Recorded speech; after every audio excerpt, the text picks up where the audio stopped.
মানবতা বিরোধী অপরাধের শেখ হাসিনার বিচার হবে, স্কাই নিউজকে প্রধান উপদেষ্টা। আয়নাঘরগুলোকে জাদুঘরে রূপান্তরের সিদ্ধান্ত।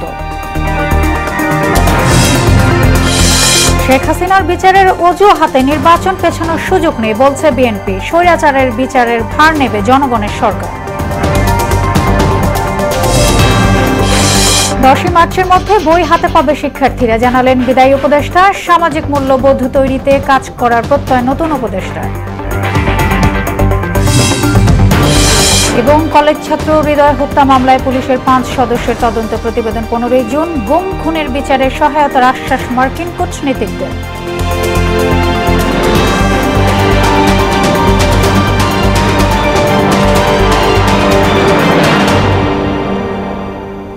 আসসালামু আলাইকুম, সবাইকে মোহনা সংবাদে স্বাগত। শুনছিলেন শিরোনাম, আর পুরোটা সংবাদ জুড়ে আছে আমি সোনিয়া ইসলাম। এবারে বিস্তারিত। মানবতা বিরোধী অপরাধে শেখ হাসিনা ও তার সহযোগীদের বিচারের মুখোমুখি হতেই হবে। যুক্তরাজ্য ভিত্তিক সংবাদ মাধ্যম স্কাই নিউজকে দেয়া সাক্ষাৎকারে এমন মন্তব্য করেন প্রধান উপদেষ্টা প্রফেসর মোহাম্মদ ইউনুস। বলেন, অপরাধের সব প্রমাণ সরকারের হাতে আছে। হাসিনাকে ফেরাতে ভারতের জবাবের অপেক্ষায় বাংলাদেশ। আয়নাঘরগুলোকে জাদুঘরে রূপান্তরের সিদ্ধান্ত হয়েছে বলেও জানান প্রধান উপদেষ্টা। আরও জানাচ্ছেন নাসির উদ্দিন। ছাত্র জনতার ব্যাপক বিক্ষোভের মুখে প্রধানমন্ত্রীর পদ থেকে ক্ষমতাচ্যুত হয়ে গত আগস্টে পালিয়ে ভারতে আশ্রয় নেন শেখ হাসিনা। তারপর থেকে সেখানেই নির্বাসিত।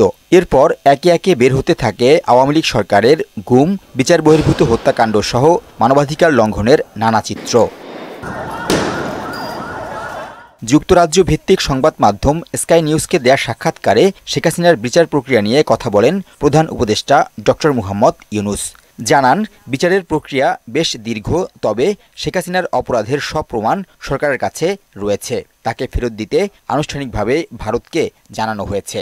All the evidences are here, but she's not physically present in Bangladesh. So the question is, can we make her present in Bangladesh? That depends on India and also international law guiding all this system, how it works. So we'll be already asked India to hand over Hasina to Bangladesh to face the trial.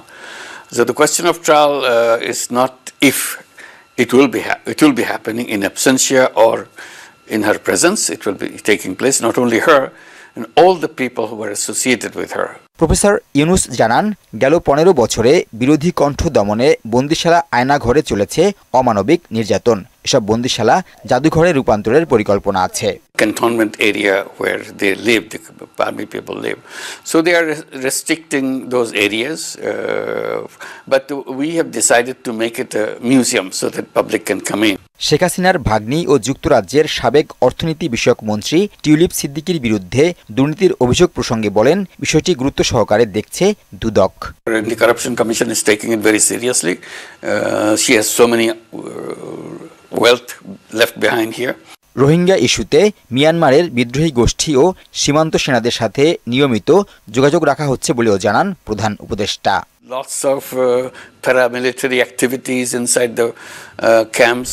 Nasir Uddin, মোহনা সংবাদ। It's not an easy thing. Sheikh হাসিনার বিচার প্রক্রিয়ার সঙ্গে নির্বাচনের কোনো সম্পর্ক নেই বলে মন্তব্য করে বিএনপির স্থায়ী কমিটির সদস্য আমির খুসরু মাহমুদ চৌধুরী বলেছেন, নির্বাচনী ব্যবস্থাকে পিছিয়ে নেওয়ার সুযোগ নেই। তিনি বলেন, জনগণের ভোট নির্বাচিত সরকার শেখ হাসিনা সহ আওয়ামী স্বৈরাচারী সরকারের বিচারের জন্য প্রতিশ্রুতিবদ্ধ থাকবে। রাজধানীতে এক অনুষ্ঠানে আজ এসব কথা বলেন এই বিএনপি নেতা। আরও জানাচ্ছেন তানজিদ ভুঁইয়া। বুধবার বনানীর একটি হোটেলে শিপ ব্রেকার্স অ্যান্ড রিসাইক্লার্স অ্যাসোসিয়েশনের গোলটেবিল শেষে গণমাধ্যম কর্মীদের মুখোমুখি হন আমির খসরু মাহমুদ চৌধুরী। বলেন, শেখ হাসিনা সহ স্বৈরাচারী সরকারের বিচার করবে জনগণের ভোটে নির্বাচিত সরকার। গণতান্ত্রিক ব্যবস্থাকে পিছিয়ে নেওয়ার কোনো সুযোগ নাই। একদিন যাচ্ছে বাংলাদেশে অনির্বাচিত সরকার, অগণতান্ত্রিক। আমরা যে গণতন্ত্রের জন্য আমরা যুদ্ধ করেছি, জীবন দিয়েছি, ত্যাগ করেছি, একটি জনগণের কাছে তার ক্ষমতা মালিকানা ফিরিয়ে দেওয়ার জন্য, তার নির্বাচিত সরকারের জন্য, এবং যারা জনগণের কাছে দায়বদ্ধ থাকবে, জবাবদিহি থাকবে, শেখ হাসিনার বিচারের জন্য দায়ী থাকবে। এর আগে বাংলাদেশের জাহাজ শিল্পের পুনর্ব্যবহার চ্যালেঞ্জ ও সম্ভাবনা নিয়ে গোলটেবিল আলোচনায় এই শিল্পের সম্ভাবনার কথা তুলে ধরেন বক্তারা। Bangladeshi ship recycling industry I guess there are three things that needs to be done, and that has to be that everybody needs to be aware of the sustainability. বানানো এবং ভাঙার দুটো ইন্ডাস্ট্রিতে we are at the top for many 100 years. So আমাদের এইটা ফিরায় নিয়ে আসার সুযোগ আছে।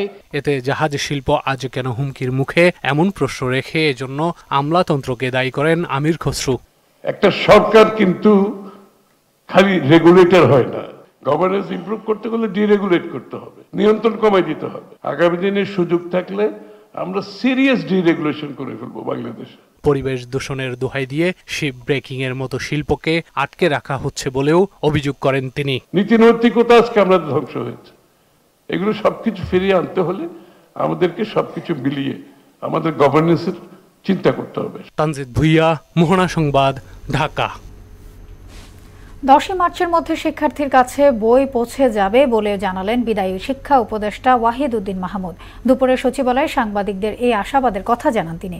এদিকে বিজ্ঞান ও প্রযুক্তি ভিত্তিক সামাজিক ন্যায় বিচার প্রতিষ্ঠা এবং মূল্যবোধ তৈরিতে কাজ করে যাওয়ার প্রত্যয় জানালেন নতুন শিক্ষা উপদেষ্টা অধ্যাপক CR আবরার। শামীমুজ্জামান চৌধুরীর রিপোর্ট।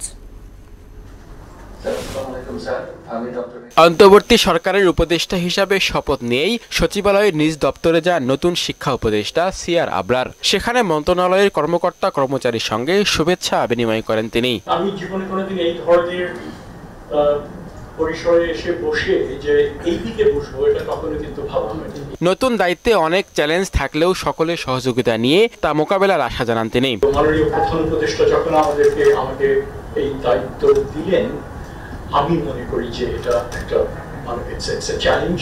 উনি আমাকে এটাও বলছেন যে সময় মধ্যে দায়িত্বটা নিচ্ছ, আমরা তো স্যারের কাছ থেকে শুনলাম কি টালমাটাল সমস্যার মধ্যে তিনি এবং এই টিমকে নিয়ে তিনি এই দায়িত্ব পালন করেছেন। বিজ্ঞান ও প্রযুক্তি ভিত্তিক সামাজিক ন্যায় বিচার প্রতিষ্ঠা ও মূল্যবোধ তৈরিতে কাজ করে যাওয়ার প্রত্যয় ব্যক্ত করেন নতুন এই উপদেষ্টা।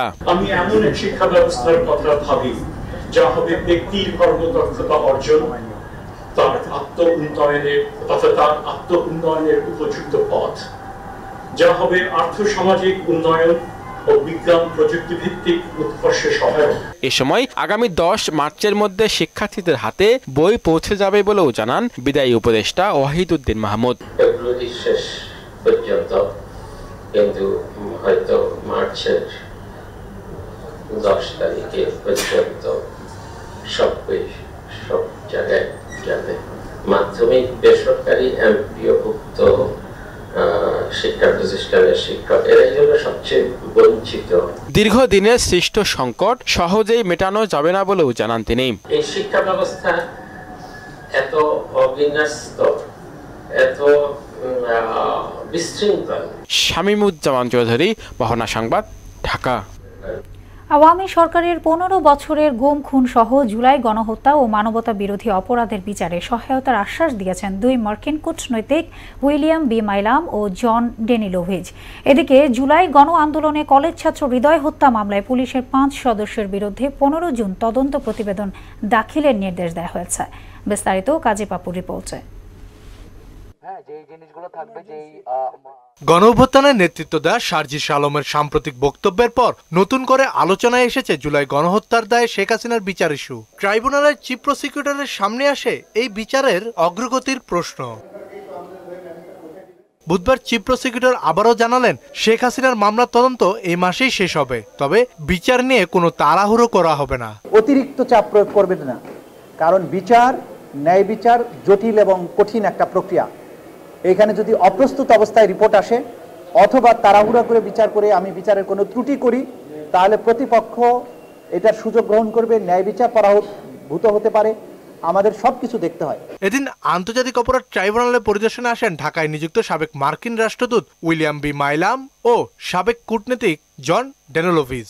সেখানে চিফ প্রসিকিউটর তাজুল ইসলামের সঙ্গে বৈঠক করেন তারা। পরে বৈঠকের আলোচনার বিষয় তুলে ধরেন চিফ প্রসিকিউটর। তারা বলেছেন তাদের পক্ষে যতটুকু সম্ভব তারা বাংলাদেশে এই মানবতা বিরোধী অপরাধের বিচারের ক্ষেত্রে তারা সহযোগিতাও করতে চান এবং সেই ব্যাপারে তাদের দিক থেকে যে সমস্ত পরামর্শের প্রয়োজন সেগুলো তারা দিয়েছেন এবং তারা চান যে, তারা বলেছেন আমরা কারো পক্ষে না, আমরা সবসময় চাই মানুষের যে ন্যায় বিচার প্রাপ্তির অধিকার সেটা নিশ্চিত হোক। এদিকে গেল বছরের 5 আগস্ট শেখ হাসিনার পতনের দিনে গাজীপুরের কোনাবাড়িতে কলেজ ছাত্র হৃদয় হত্যা মামলায় পুলিশের সাবেক পরিদর্শক আশরাফুল ইসলাম সহ 5 জনের বিরুদ্ধে তদন্ত প্রতিবেদন 15 জুলাই দাখিল করতে বলা হয়েছে। কনস্টেবল আকরাম হৃদয় হোসেনকে পিঠে রাইফেল ঠেকিয়ে গুলি করে হত্যা করে তার হুকুমদাতাদের আইডেন্টিফাই করার জন্য এবং তার লাশটি কোথায় নিয়ে গিয়ে গুম করা হয়েছে বা ফেলে দেওয়া হয়েছে সেটা উদ্ধার করার জন্য আমরা তাকে জিজ্ঞাসাবাদের জন্য কোর্টের কাছে একদিনের অনুমতি চেয়েছি। কাজী পাপ্পু, মোহনা সংবাদ, ঢাকা। নদী দখল ও দূষণের সঙ্গে জড়িতদের নির্বাচনে অংশ নেওয়া ঠেকাতে নির্বাচন কমিশনকে ব্যবস্থা নেওয়ার দাবি জানিয়েছেন human rights for piece Bangladesh. বিকেলে নির্বাচন ভবনে পুরো আলোচনায় এই দাবি সিএসি ও কমিশনারদের কাছে উপস্থাপন করে সংগঠনটির নেতৃবৃন্দ। পরিবেশ রক্ষার স্বার্থে নির্বাচনে অসাধু ব্যক্তিদের অংশ নেওয়া ঠেকানো গেলে সুষ্ঠু ও গ্রহণযোগ্য নির্বাচনের পথ উন্মুক্ত হবে বলেও আশা প্রকাশ করে প্রতিনিধি দল। এবার দেশের বাইরের খবর। পাকিস্তানের উত্তর পশ্চিমাঞ্চলীয় প্রদেশ খাইবার পাখতুনখোয়ার ডেরা ইসমাইল খান এর জেলার একটি সেনানিবাসে আত্মঘাতী বোমা হামলায় 6 হামলাকারী সহ মোট 21 জন নিহত ও আরও 25 জন আহত হয়েছেন। যে 6 হামলাকারী নিহত হয়েছেন তারা হলেন পাকিস্তানের নিষিদ্ধ রাজনৈতিক দল তেহরিক ই তালিবান পাকিস্তানের সদস্য।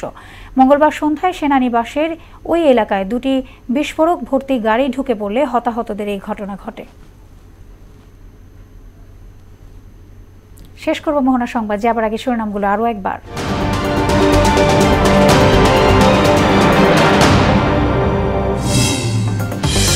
মানবতা বিরোধী অপরাধে শেখ হাসিনার বিচার হবে, স্কাই নিউজকে প্রধান উপদেষ্টা। আয়নাঘরগুলোকে জাদুঘরে রূপান্তরের সিদ্ধান্ত।